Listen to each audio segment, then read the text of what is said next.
I don't know about you guys, but when my makeup doesn't make up, I genuinely want to bang my head against the wall. So I'm going to show you guys my fail-proof makeup routine.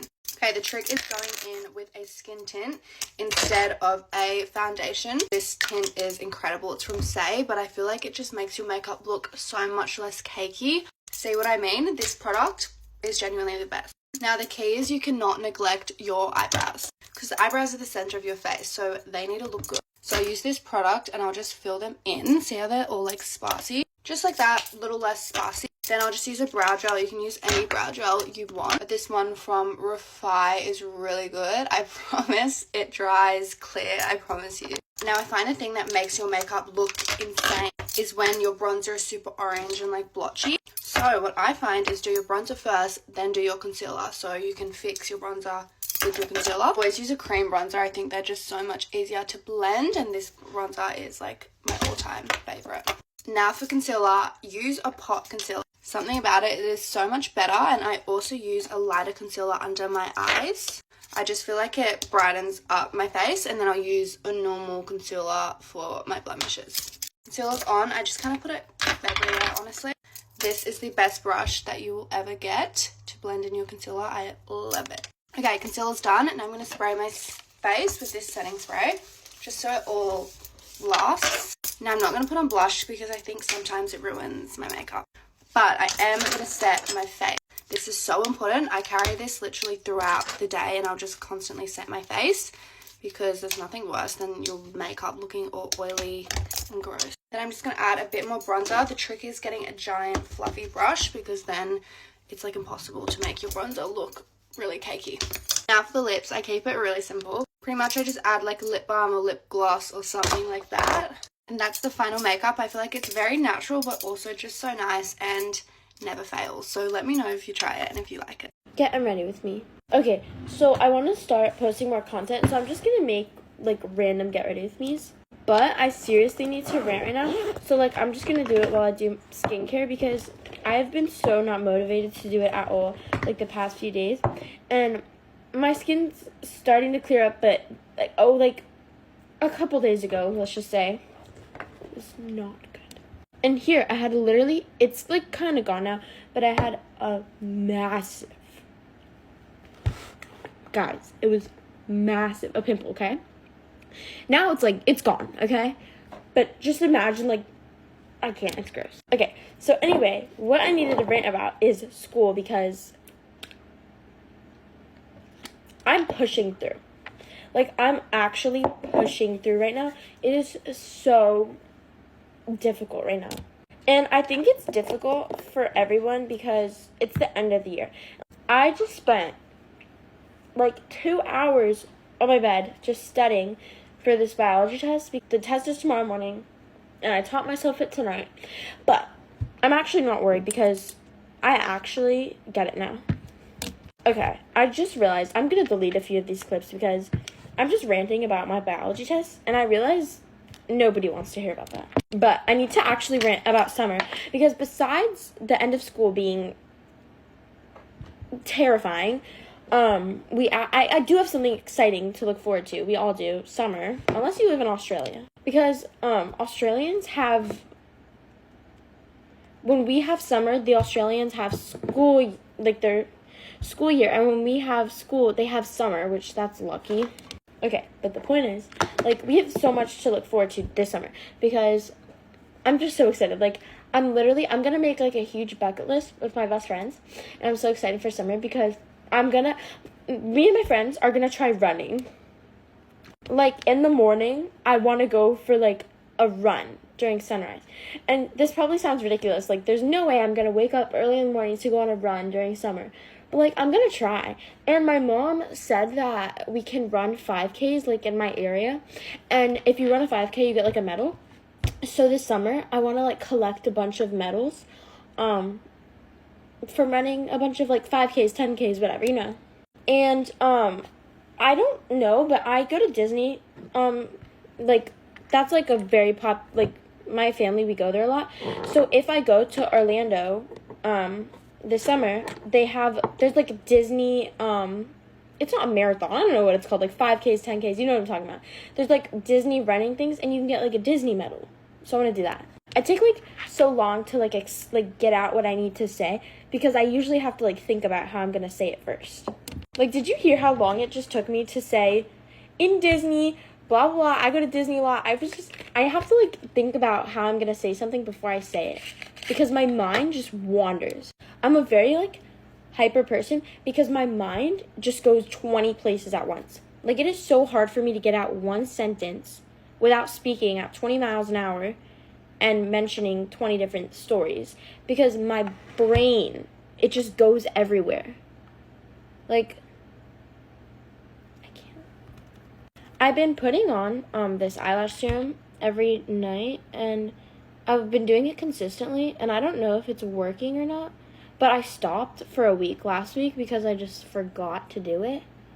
And I don't know, but I think when I like was doing it consistently, I think it was working. This is the Ordinary lash serum. But like, you know those nights that you're just like, you're really productive and then you feel like really good? That's how I feel. Like, I just sat there and I studied for my biology test and I caught up on all my homework and I went through my like folder and cleaned out all the papers that I need, and I just feel so productive, and now I feel hyper. And it's like, I need to go to bed now. But there's no way I can go to bed now because I'm just so hyper, because I'm just so, like, proud of myself that I did that. Okay, anyway, I'm going to put on Aquaphor, and yeah, bye, guys. Get ready with me while I talk about my stalker story.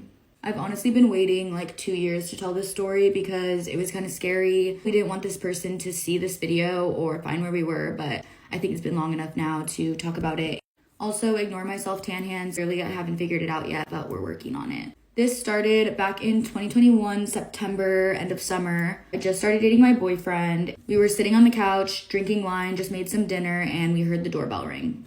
My boyfriend got up to answer the door. We weren't expecting anyone, so it was a little weird. He answered the door, and I just hear this female voice talking.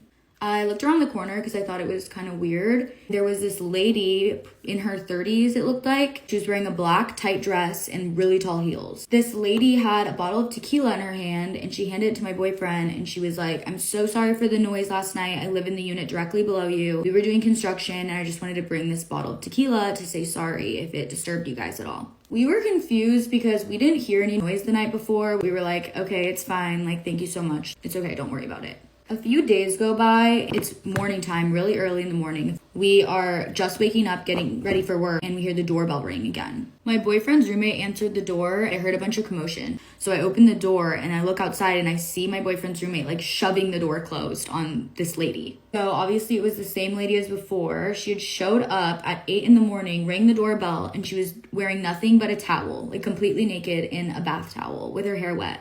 And she was trying to come into the apartment. She was like, "Who's there? Is it just you guys? Is it just you guys?" And he was like, yeah, like, what, can we help you? Like, what are you doing? And she tried to shove her way into the apartment, and my boyfriend's roommate had to slam the door on her and basically yell at her to get out. We didn't really know what to think of it. We thought maybe she thought they were cute and was trying to shoot her shot, and then she was pissed that they wouldn't let her in or something. We kind of just like let it go at the time. About a month goes by. Me and my boyfriend are getting ready to leave to go get sushi. We open the door and we look down, and there's a folded up piece of paper on the doormat.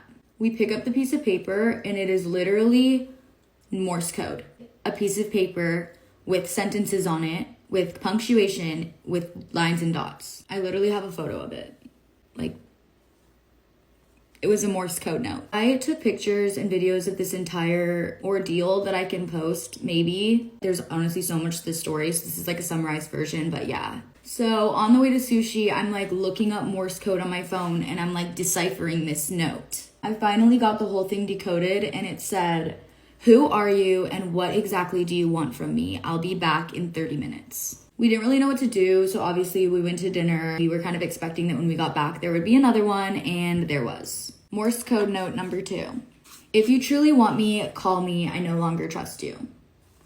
We obviously had no idea who this person was, so we weren't responding to the Morse code notes, but it basically became a series of Morse code notes from this lady. She kept leaving them at the door. This was like a week-long thing. Every night she would leave a new one. It would always happen at like 6 or 7 p.m. Like, here's another one. "I don't understand. I will accept Tony, Leandro, or David. They need to call me today." And then just like some random stuff at the bottom. And then there's 3 more. The next one said, "Are they dead? I don't care if they moved on. I want to make sure they are alive and well, exclamation point, question mark. As for the other gentleman, I am not a prostitute. I need to get to know them first, nor your slave." Also, throughout this whole thing, kind of left out this part, she would come to the door and ring the doorbell over and over and over again. Ding, ding, ding, ding, ding, ding, ding, ding, ding, ding, ding. We wouldn't even answer the door. Like, we were scared of her, so we wouldn't even open the door. Most of the time, we would just stay and hide and be quiet. She would ring the doorbell over and over and over again, yell stuff through the door, and leave these notes. She randomly left a note that had the alphabet on it, and then when we opened it, she stopped using Morse code, and she actually wrote in English this time. "I don't understand, and unless you are specific on terms and whom you're suggesting, I don't get it, so I won't choose. FYI, you don't own me, and don't think for a minute that I forgot you were trying to ruin me. How can I ever trust you? P.S. The problem in my dreams was that. No open borders." Also, the way she was writing in that looked like someone who is clearly frantic, like it was scary. At this point, we know that we're dealing with someone who clearly has mental health issues. You never know what someone's capable of, so we didn't want to make the situation worse. So we kept ignoring it and leaving it alone. This whole thing basically started a series of months. This lasted like over a year. She would bang up on her ceiling at us with a broom at all hours of the night, like in the morning times, night times. But there was a period of time where she would come every single night and ring the doorbell over and over and over again. Here is a clip of how she would ring the doorbell when she would go crazy.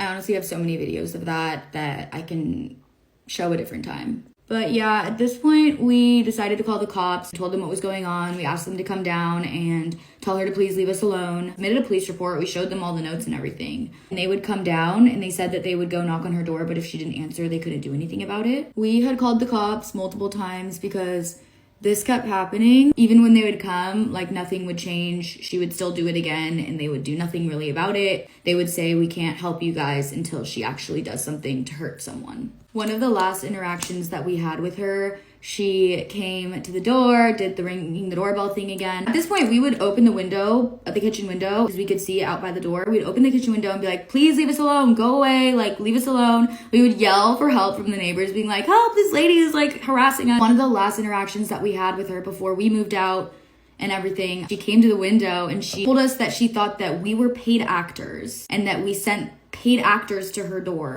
The cops were paid actors. We were paid actors. And that we sent paid actors to her door to harass her. The whole time, she told us that we were harassing her and we needed to leave her alone. She told the cops that we were harassing her. We needed to leave her alone. Clearly, she was just mentally ill, which we understand, but also we were being harassed, so it was a lot. Here is a clip of one of the last times how violent she got with ringing our doorbell.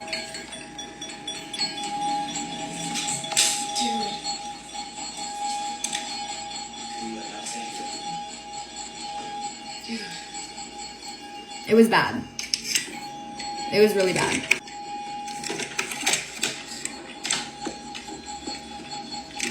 She's hiding. Oh my god. So, yeah. That's that. I can honestly talk about this for so long. I have so many videos. I have a whole album in my phone called Stalker that has every video and all the info about this, so I could talk about it forever.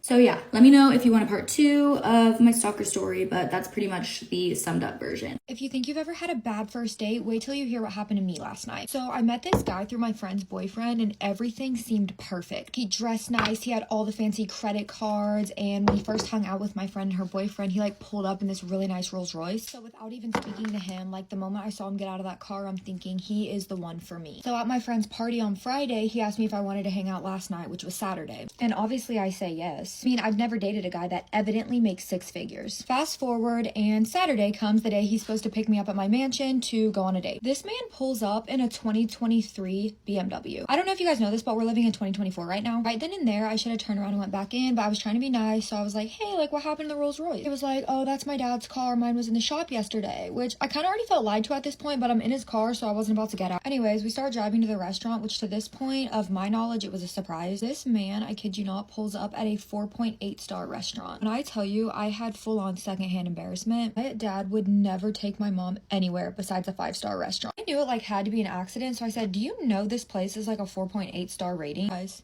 He knew. At this point, I'm letting 2 red flags go, and we get into the restaurant, and I see he had some little roses put on the table. Like a cluster of 3 to be exact, and I look to the side of me, and this girl has a full-on dozen roses on her table. Of course, I go on the website, and I'm looking up, like, how many roses can you get on a table? This man chose the second cheapest option. You could do a single for 100, a cluster of 3 for 250, and then a dozen was only like 800, I think, so you were literally saving money to get the dozen. The very worst part was when the check came. This man pulls out a regular old Visa to pay instead of the platinum one from the night of the party. At this point, I was completely fed up. I said, "Where is your platinum card?" He goes, "Oh, that was my dad's. Remember, I only had what was in my dad's car." Safe to say, I am never going on a date with him again. I don't know. What was y'all's worst date? This is my highly requested almost everyday makeup routine. I start off by prepping my skin with my calendula cream and a little lymphatic drainage massage. I swear doing this every day has made the biggest change in my face. For foundation, I love the Giorgio Armani Luminous Silk. It just feels like my skin and it doesn't feel heavy. That's something I really look for in a foundation. And then I use the Hourglass concealer and concealer brush.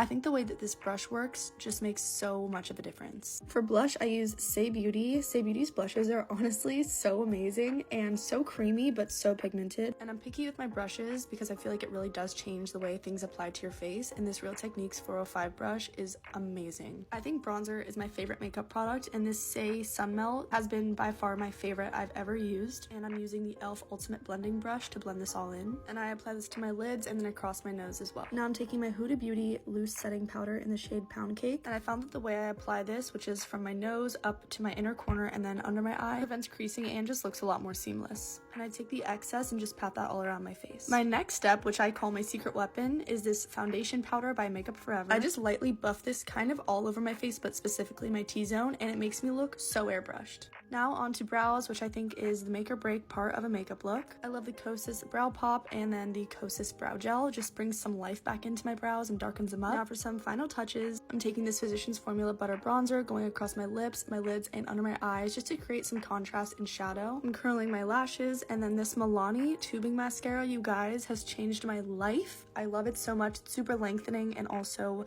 very volumizing. My blush did shatter, but that does not stop me from applying more. This is the Patrick Ta She's a Doll. This lasts me all day long. I could not rave more about it. And then adding this Say Beauty Quartz Glow as highlight. For lips, I'm using the Refi Lip Sculpt, and this setter has really changed the game. It just does not rub off my lips. And there you have it.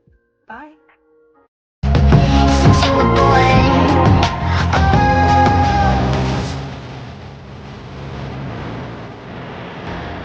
Late for school, but I had the craziest day at school yesterday. Just let me enjoy this trip first.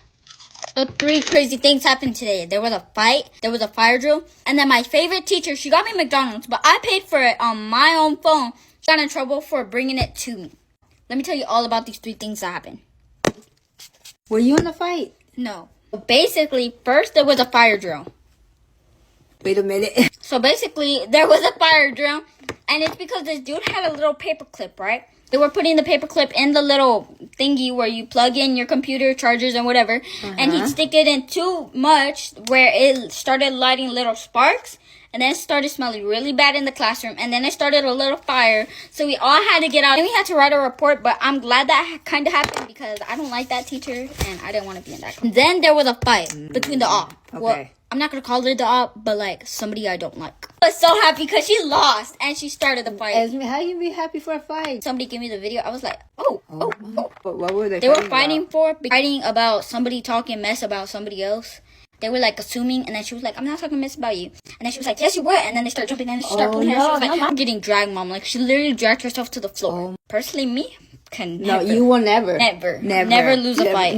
No, you will never fight. No, I would never lose a fight. My favorite teacher she got me McDonald's, right? And she got in trouble, and I'm scared because I haven't seen her in a couple days. Where is she at? You know all the other kids are gonna be she said I could get jealous McDonald's if I paid for it, and I was like, bet. And she was like, okay, just do your work. And then I did my work, and then she dropped off to McDonald's, and then the counselor was like, why do you have McDonald's? Who gave you McDonald's? And I was like, my favorite teacher. She was like, who's your favorite teacher? And I was like, da, da, da, da. And then she was like, okay, my fault. She don't like y'all. You should have not done that, girl. Now we don't even know where the teacher at. We need to go look for her. But hopefully the teacher's back because I want to get more McDonald's. One thing, the hair's not hairing today, but hopefully there's no fire, but maybe a fight. No.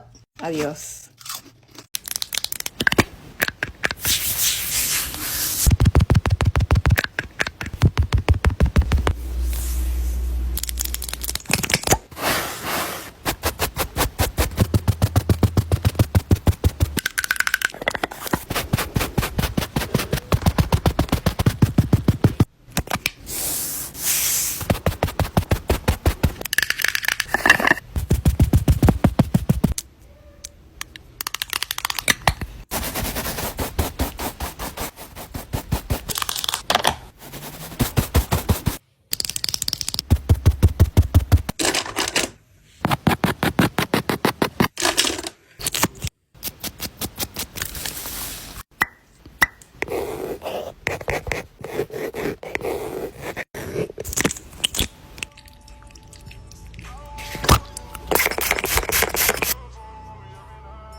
I'm not gonna love, no,